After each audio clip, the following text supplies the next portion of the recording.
Bye conditional का अपने को ट्रूथ टेबल देखना है। पी और क्यू की वैल्यू जो होती है वो कॉमन वैल्यू होती है, वो आप लोगों को मालूम है। ठीक है, अब इसको अगर ध्यान में अगर रखना है तो अपने आप लोगों को अपने अपने तरीके से ध्यान में रखना है। मैं एक टेक्निक बता रहा हूँ तो ध्यान दो। ठीक है, जैसे टी की वैल्यू अपन प्लस लेंगे और एफ की वैल्यू माइनस लेंगे। ठीक है, तो देखो ध्यान दो, प्लस प्लस क्या होता है, प्लस होता है, प्लस होता है मतलब क्या आएगा, यहाँ पे टी आएगा। लास्ट में देखो माइनस माइनस मतलब क्या होता है, प्लस होता है, प्लस होता है मतलब क्या आएगा, टी आएगा।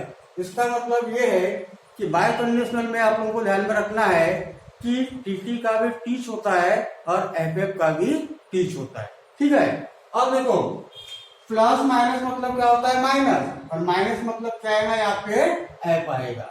ठीक है, फिर माइनस प्लस मतलब क्या होता है, माइनस, माइनस मतलब यहाँ पे भी क्या आएगा, एफ आएगा। आप लोग इस तरीके से इसको ध्यान में रख सकते हैं। समझ में आया? ठीक है, अब लास्ट लॉजिकल कनेक्टिव मतलब नंबर 5 वो होगा तुम्हारा निगेशन। ठीक है, तो यहाँ पे निगेशन के लिए देखते हैं कि निगेशन में क्या होता है कि एक स्टेटमेंट जैसा दिया हुआ है, अगर उसको निगेशन अगर करना है तो अपने को वहां पे नॉट लगाना पड़ेगा, मतलब ट्रू का फॉल्स और फॉल्स का ट्रू। तो देखो ध्यान दो, नंबर 5 और ये है तुम्हारा निगेशन, और निगेशन को डिनोट करते हैं अपन टिल्डा से, इसको बोलते हैं टिल्डा, है ना। देखो क्या बोलेंगे इसको, टिल्डा। ठीक है, तो देखो ध्यान दो, जैसा सपोज एक स्टेटमेंट दिया हुआ है, जैसा लेट टी का स्टेटमेंट यहाँ पे दिया हुआ है कि गोविंद इज गुड बॉय, ये टी का स्टेटमेंट दिया हुआ है, और इसका करना अपने को निगेशन, मतलब क्या करना पड़ेगा, निगेशन करना है तो यहाँ पे टी का स्टेटमेंट दिया हुआ है और इसके सामने अपने को निगेशन का सिंबल लगाना है। ठीक है, निगेशन का सिंबल लगाना है मतलब क्या करना पड़ेगा, वहां पे नॉट लगाना पड़ेगा। मतलब कैसा होता है कि Govind is not good boy. I बात समझ में? ये आप लोगों को ध्यान में रखना पड़ेगा निगेशन में। एक आध अगर पॉजिटिव सेंटेंस अगर है उसको आप लोगों को निगेटिव सेंटेंस बनाना है, अगर निगेटिव है तो उसको पॉजिटिव बनाना है। तो इसमें भी इसका ट्रूथ टेबल होता है, वो भी आप लोगों को ध्यान में रखना पड़ेगा। ठीक है, तो देखो ध्यान दो, इसका टेबल क्या होता है, यहाँ पे ट्रूथ टेबल, यहाँ पे सिर्फ सिंगल स्टेटमेंट रहेगा, मतलब यहाँ पे सिर्फ अपने को पी की वैल्यू जैसे लेना है। ठीक है, यहाँ पे ट्रू लेते हैं और फॉल्स लेते हैं। अब पी के स्टेटमेंट का अपने को निगेशन अगर करना है तो कैसे करना पड़ेगा, यहाँ पे पी लिखो और पी के सामने निगेशन का सिंबल, है ना। अब बताओ पी की वैल्यू यहाँ पे टी है तो उसका निगेशन क्या आएगा, यहाँ पे एफ आएगा। पी की वैल्यू एफ है तो उसका निगेशन क्या आएगा, टी आएगा। इतना आप लोगों को 5 लॉजिकल कनेक्टिव ध्यान में रखना है। कंजक्शन में एंड रहेगा जिसको कैप से डिनोट करते हैं, डिजंक्शन में और रहेगा जिसको इन्वर्टर कैप से डिनोट करते हैं, कंडीशनल स्टेटमेंट में इफ देन रहेगा जिसको सिंगल एरो से डिनोट करते हैं, बाय कंडीशनल में इफ एंड ओनली इफ रहेगा जिसको डबल एरो से डिनोट करेंगे, और लास्ट निगेशन में नॉट रहेगा उसको टिल्डा से डिनोट करते हैं। आई बात समझ में? ठीक है, कि इतना आपको ध्यान में रखना है। अब इसके ऊपर में एक्सरसाइज देखते हैं। तो देखो लॉजिकल कनेक्टिव के बारे में हम लोगों ने देखे। अब इसके ऊपर में एक्सरसाइज 1.1 का सेकंड एक क्वेश्चन देखते हैं। ठीक है, सेकंड क्वेश्चन में क्या बोल रहा है, right the following compound statement symbolically. तो अपन ने जो देखे सिंबॉलिक फॉर्म कैसी करते हैं वो आप लोगों को ध्यान में रखना है। जैसा कंजक्शन में अगर एंड अगर है तो उसको कैप से डिनोट करते हैं, डिजंक्शन में और रहेगा तो इन्वर्टर कैप से, इफ देन रहेगा तो सिंगल एरो से, है ना, और इफ एंड ओनली रहेगा तो डबल एरो से, और जहाँ पे नॉट है उसको निगेशन से अपने को डिनोट करना है, वो आप लोगों को ध्यान में रखना है। अब ये कंपाउंड स्टेटमेंट दी है, उसका सिंबॉलिक फॉर्म कैसे होता है, ये सेकंड क्वेश्चन है 1.1 का, इसके तरफ ध्यान दो। तो जैसा फर्स्ट प्रॉब्लम, इसको अपने को सिंबॉलिक फॉर्म में लाना है, तो सिंबॉलिक फॉर्म में कैसे लाते हैं, देखो यहाँ पे देखते हैं सबसे पहले नंबर फर्स्ट क्या हो रहा है। देखो बनाने से पहले ये चेक करना, अपने को मालूम है सिंबॉलिक फॉर्म एंड का क्या होता है, और का क्या होता है, इफ देन का क्या होता है, और इफ एंड वन लीफ का क्या होता है। ये चारों वर्ड्स आपको देखना पड़ेगा। तो देखो फर्स्ट स्टेटमेंट में Nagpur is in Maharashtra and Chennai is in Tamil Nadu. First statement में दो स्टेटमेंट जो है वो कैसे जाएंगे, यहाँ पे एंड से, है ना। एंड मतलब क्या होगा, कंजक्शन, जिसको डिनोट कैसे करते हैं अपन, कैप से। इसका सिंबॉलिक फॉर्म कैसा होगा, फिर फर्स्ट स्टेटमेंट को पी लेना पड़ेगा और सेकंड स्टेटमेंट को क्यू लेना पड़ेगा। तो देखो यहाँ पे लेते हैं सिंबॉलिक के लिए, अगर अपने को करना है तो फर्स्ट स्टेटमेंट जिसको अपने को पी लेना है ना, तो Nagpur is in Maharashtra. Okay, समझ में आया। सेकंड स्टेटमेंट को लेंगे आपके क्यू, तो सेकंड स्टेटमेंट होगा तुम्हारा चेन्नई इज इन तमिलनाडु। अब इसका करना अपने को सिंबॉलिक फॉर्म, तो आप लिखेंगे given statement in symbolic form, यहाँ पे लिखेंगे सिंबॉलिक फॉर्म। तो देखो ध्यान दो, फर्स्ट स्टेटमेंट जिसको पहले पी लिए और यहाँ पे एंड से ज्वाइन है, मतलब इसको कैसे डिनोट करते हैं अपन, कैप से, यहाँ पे लिखेंगे कैप। और सेकंड स्टेटमेंट को क्या लिया अपन ने, क्यू, यहाँ पे लिखेंगे क्यू। समझ में आया, ठीक है। ये होता है तुम्हारा फर्स्ट स्टेटमेंट का सिंबॉलिक फॉर्म, ठीक है।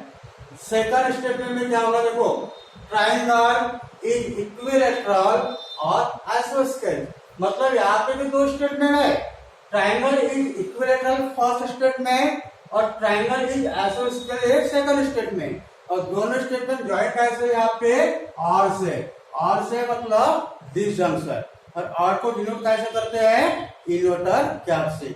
ये आपको ध्यान में रखना पड़ेगा। तो उसका सिंबॉलिक फॉर्म कैसा होगा, फिर यहाँ लिखते हैं नंबर सेकंड, है ना। यहाँ पे ये फर्स्ट स्टेटमेंट को पी देना पड़ेगा, जिस तरीके से मैं लिखता हूँ उसी तरीके से भी आपको ध्यान में रखना है। तो फर्स्ट स्टेटमेंट होगा तुम्हारा ट्रायंगल इज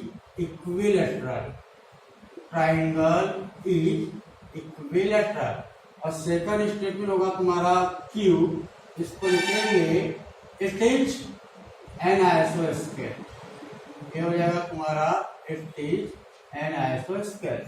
सेकंड का भी सिंबॉलिक फॉर्म करना है, यहाँ पे लिखना पड़ेगा कि given statement in symbolic form, तो देखो ध्यान दो, फर्स्ट स्टेटमेंट जिसको अपने पी लिए, फिर यहाँ पे स्टेटमेंट जो है वो और से ज्वाइन है, मतलब उसको डिनोट कैसे करते हैं, इन्वर्टर कैप से, है ना। और सेकंड स्टेटमेंट को क्या लिए अपन ने, क्यू। ये होगा तुम्हारे सेकंड कंपाउंड स्टेटमेंट का भी सिंबॉलिक फॉर्म। समझ में आ रहा है, ये आपको ध्यान में रखना है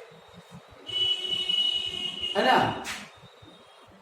नंबर थर्ड में देखो, नंबर थर्ड में दो स्टेटमेंट जो है इफ एंड वन लीफ से, और इफ एंड वन लीफ को ज्वाइन कैसे करते हैं अपन, डबल एरो से। ये इसका सिंबॉलिक फॉर्म आप लोगों को आ जाएगा। फर्स्ट स्टेटमेंट को पी लेना, सेकंड को क्यू लेना, और इफ एंड वन लीफ को क्या करना, डबल एरो से उसको सिंबॉलिक फॉर्म कर देना। उम्मीद करता हूँ कि ये प्रॉब्लम आपको आ जाएगा। नंबर फोर्थ में भी वैसी है, यहाँ पे इफ और देन का स्टेटमेंट है। इफ देन मतलब कंडीशनल स्टेटमेंट, ये फर्स्ट स्टेटमेंट इसको पी लेना है, सेकंड स्टेटमेंट को क्यू लेना है और इसका सिंबॉलिक फॉर्म करना है। अब इफ देन का क्या होता है वो आप लोगों को मालूम है, ठीक है, ये आप लोगों को आ जाएगा। उसके बाद वाला देखो नंबर फिफ्थ वाला मैं आप लोगों को बताता हूँ। नंबर फिफ्थ देखो सिंबॉलिक फॉर्म अपने को किस किस का पता है, जहाँ पे एंड है, और है, इफ एंड ओनली इफ है, इफ देन है या फिर नॉट है। मगर नंबर 5 में कैसा है, angle is neither equal not obtuse. मतलब यहाँ पे ना तो एंड है और है, ना तो इफ देन है, ना तो इफ एंड ओनली इफ है। मतलब जिसमें अगर ये वाले वर्ड्स अगर नहीं है किसी भी प्रॉब्लम में, एंड और if then if and only if अगर ये अगर नहीं है तो उसको अपने को कंजक्शन के हिसाब से बनाना है, मतलब एंड के हिसाब से ही बनाना है। ठीक है, तो क्या करेंगे यहाँ पे, वो वाले वर्ड्स अगर नहीं है तो एंड के हिसाब से अपने को बनाना है। मतलब यहाँ पे नाइदर नॉट लगा है, मतलब निगेशन लगा हुआ है, उसका सिंबॉलिक फॉर्म कैसे होता है देखो ध्यान दो। Angle is neither equal not obtuse. Solve कैसे करते देखो ध्यान दो रे। यहाँ पे फर्स्ट स्टेटमेंट मतलब पी, एंगल यहाँ पे निगेशन को अपने को हटा देना है। पी और क्यू की वैल्यू लिखते समय निगेशन का यूज करना नहीं है। तो देखो कैसे लिखते हैं, एंगल इज इक्वल, या आप लिखेंगे एंगल इज इक्वल, ये होगा तुम्हारा फर्स्ट स्टेटमेंट। सेकंड स्टेटमेंट है तुम्हारा क्यू, क्यू में क्या लिखेंगे, इट इज ऑब्टूस, इसको लिखेंगे इट इज ऑब्टूस। अब ये स्टेटमेंट दिया है, इसका करना अपने को सिंबॉलिक फॉर्म। यहाँ पे क्या करेगा अपन, यहाँ पे एंड मतलब कंजक्शन के हिसाब से ही बनाना है। यहाँ पे लिखते हैं given statement, given statement in symbolic form, symbolic form. तो देखो यहाँ दो, फर्स्ट स्टेटमेंट क्या लिए अपन ने, एंगल इज इक्वल मतलब क्या लिए, पी, मगर इसका अपने को सिंबॉलिक फॉर्म बनाना है। तो एंगल इज नाइदर इक्वल मतलब यहाँ पे निगेशन है, इसलिए पी के सामने क्या करना पड़ेगा, आपको निगेशन लगाना पड़ेगा। और फिर ज्वाइंट करना है तो ऐसे बनाना है कंजक्शन, कंजक्शन का सिंबल कौन सा है, कैप्स है। सेकंड स्टेटमेंट को क्या लिया अपन ने, क्यू है ना, और यहाँ पे क्या लगा है, नॉट मतलब निगेशन, मतलब यहाँ पे क्या जाएगा क्यू और उसके सामने निगेशन। आएगा समझ में। निगेशन अगर रहेगा सेंटेंस तो पी और क्यू के लिखते समय निगेशन को हटा देना है और बाद में फिर उसका सिंबॉलिक फॉर्म इस तरीके से करना है। अब लास्ट वाला मतलब number 6, x is not irrational number but is square of integer. यहाँ पे भी एंड और if then if and only if नहीं है, बट है, इसका मतलब इसको भी कंजक्शन के हिसाब से ही बनाना है। वाले वर्ड्स अगर नहीं है तो सभी को कंजक्शन के हिसाब से बनाना। तो देखो फर्स्ट स्टेटमेंट को लेंगे यहाँ पे पी। फर्स्ट स्टेटमेंट क्या है, x is not irrational number. Not है तो पी की वैल्यू लेते समय नॉट को हटा देना है, मतलब पी का स्टेटमेंट क्या होगा, एक्स इज इरेशनल नंबर।